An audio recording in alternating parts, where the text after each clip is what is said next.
they believe. Belief in the resurrection is essential to being a Catholic, or any form of Christian for that matter.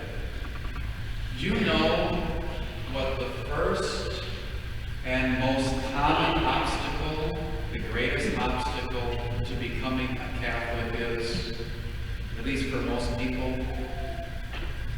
It isn't belief in the resurrection, like really did a dead man crawl out of a tomb? It isn't belief in the real presence in the Eucharist. That isn't people's greatest struggle, or any of the sacraments, including confession. The greatest obstacle to becoming Catholic isn't really the honor we offer to Mary or the saints, and it isn't the authority of the Pope. The greatest obstacle for people becoming Catholic is Catholics. And parenthetically, bishops, priests, deacons, religious sisters and brothers are Catholic too. And sometimes we have also gotten in the way.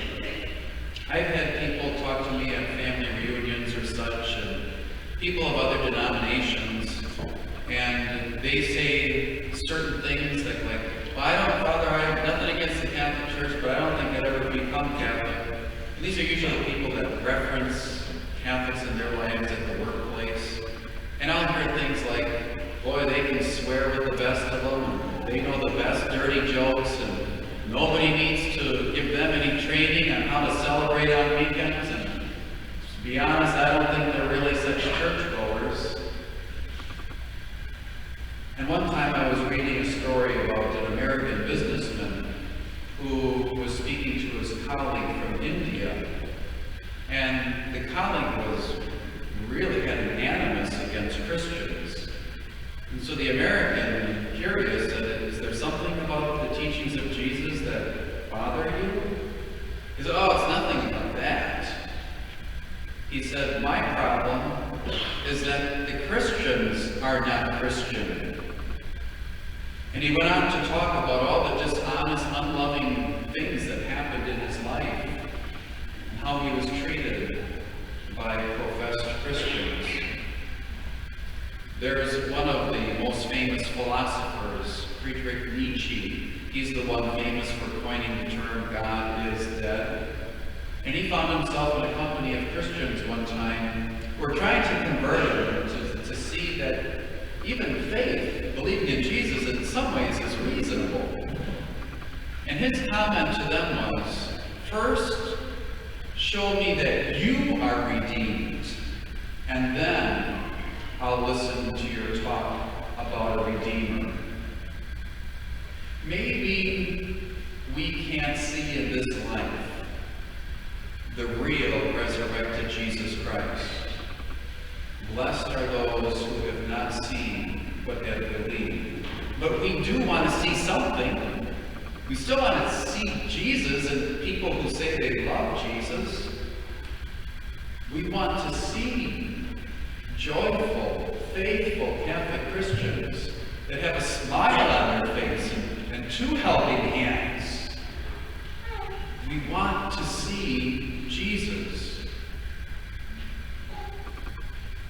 One time there was, years ago, a famous British writer, news commentator, Malcolm Muggeridge, and he, in his personal life, wanted to kind of study and decide for himself which denomination of Christianity is the best. And in the meantime, he went to Calcutta, India to do a documentary on Mother Teresa, and lived there and worked by her side and produced this famous documentary. I think it was back in the 1970s. And after working with Mother Teresa, he saw and he believed. He became a Catholic. We want to see Jesus alive in people who claim to love him and follow him. And then we inspire people in that way. You know, whenever I do hear people who say, well, I think about becoming Catholic, but boy, the Catholics I know, my first response to them is to apologize on behalf of all Catholics. And sometimes I find myself apologizing on behalf of brother priests, sometimes from yesteryear.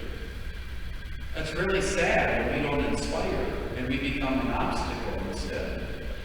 But then the next thing I will say to them is, if there's a young lady who's a senior in high school, and she's thinking about University of Wisconsin La Crosse or Madison or Viterbo or some school of higher education, should she go and talk to somebody who, after 3 weeks at that university, got into the party scene, after the first semester was on academic probation, at the end of the first year was not invited back? Is that really the person you want to talk to get an idea about this university? Or should you talk to somebody who already earned their bachelor's degree, enrolled in the graduate program, someone who really bought in? And so, if someone wants to understand what the Catholic faith can do for someone, talk to the person who goes to church weekly, who prays daily, who opens up their Bible at home, who goes to confession, and is actively involved in their parish.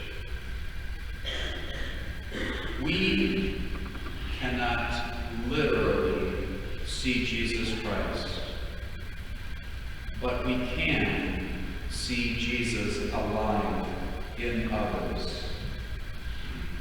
And in this Jubilee year of mercy, it's a great time for us to rededicate ourselves to the works of mercy, so that when people see how we live our lives, what we do and what we say, they can see Jesus in us, so that rather than being obstacles, we inspire them to want Jesus as well.